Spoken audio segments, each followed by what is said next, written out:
Let's see what happens for Virgo. That Three of Cup, that pesky Three of Cup has been coming out here.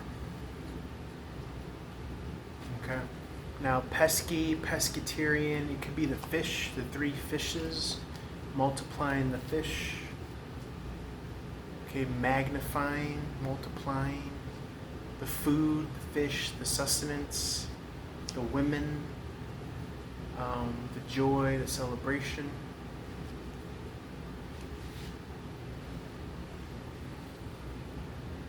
Okay, growing it exponentially by tuning into it here and now. You also got the three. These threes are being very interesting.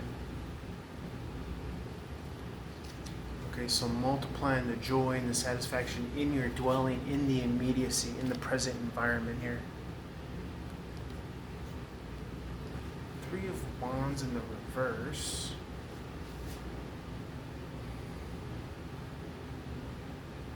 Okay, being receptive, right? It's almost like your ships are coming in here. Something's going to come in that's going to multiply the joy in your environment, in your dwelling. That's kind of what it's coming as. It's going to help bring you out of conflict. Five of Wands in the reverse. It's going to be possibly a part of your manifestations that you've been desiring. The Eight of Heart in the upright is a new emotional beginning. Mm-hmm. Oh, Lord. The 8 is moving to the 9. The 8 is moving to the 9. You are standing on business. You are standing on experience because you've been conducting yourself in the right way. Now let's break down conducting, right? Yes, it's the orchestrator, the maestro at the beginning of a symphony, or at the head of an orchestra, I should say, to play the symphony. You've been playing the symphony of your life day in, day out in the proper, right, according way, according to on the clock, to the instruction of what's good, okay? What's God, what's on the up and up, what's the divine, right? You're aligning yourself with the good spirit, the good deeds, the good works, the good thoughts, the good feelings, right? So instead of this stagnancy, you've taken the next step, right? Stagnant is static. You're moving those emotions in a good way. There's movement here. You're applying magnification. You're moving, like we said in the last reading, you're magnifying, you're moving things, you're expounding upon them, you're expanding upon them, you're diving into them, you're making a stir in a good way, right? It's almost like you're walking down the aisle here, the middle heart. Okay, so the 9 of Cup in the upright is good emotion. It's a high emotional level, also meaning high maturity level, 3 on the clock, because you've been conducting yourself properly. So what is conductive? Water.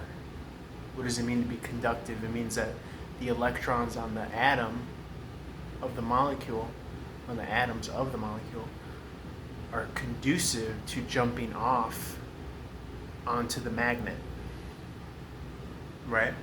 So what's the magnet? In manifestation, it's your emotions, because your emotions are magnetic. You could go down the emotional pole, the magnetic pole, by dwelling and experiencing and feeding your electrons to the bad or the negative, or you could go up the emotional pole. Up is good, right? The plus, the positive, the great magnet.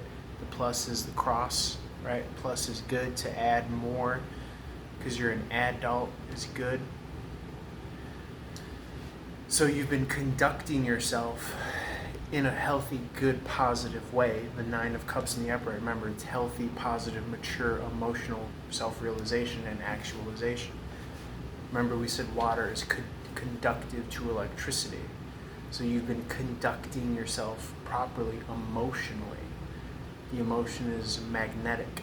So the electrons on the water are jumping off, right, because of the positive emotion, and they are jumping on to the magnet of your manifestation, of what you're trying to draw in, of what you're trying to attract.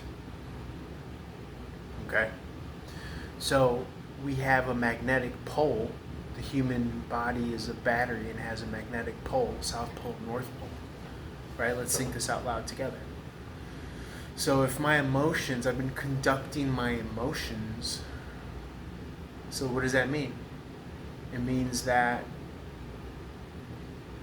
your emotions, the electrons from your emotions, have been jumping off onto something that's magnetic.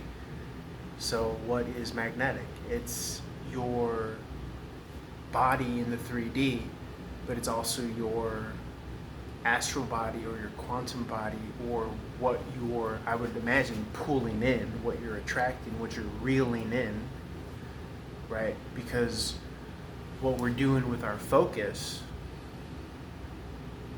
if our attention and our consciousness, and we're figuring this out together in the moment, so stay with me. But this is how I know that we're talking truth here. What did we say here? Ace of Swords in the inside and the outside, right? Inside is down, the internal. Outside is up, the external. So because we're dwelling in truth inside and out, we could figure this out together, right? So we said something has to be magnetic. Well, what's a good way to understand the pulling effect of a magnet, right? Well, what does that? Well, the black hole sun of our pupils, because it's a vacuum, right? It's a peephole. The peephole, see through the peephole into the quantum, right? So we're sucking in electronic energy, the light spectrum, right? So that's magnetism. Because if electrons are jumping out there and going in here, there must be some sort of magnetic force or positive force. Anytime you have negative moving to positive, right, that's a magnetic pull or an electrical pull. But in this case, we're talking magnetic, because we also already have determined that the human body is a magnet. So we could get away with it. At the end of the day, it's all plus and minus, right? That's how an electromagnetic field works. They need each other. So either way, we're moving in the right direction, because we're moving up positive, and we're making sense of what we're talking about here. But let me think out loud here. Let's keep on rolling this on over, because we're already at 8 minutes for this video.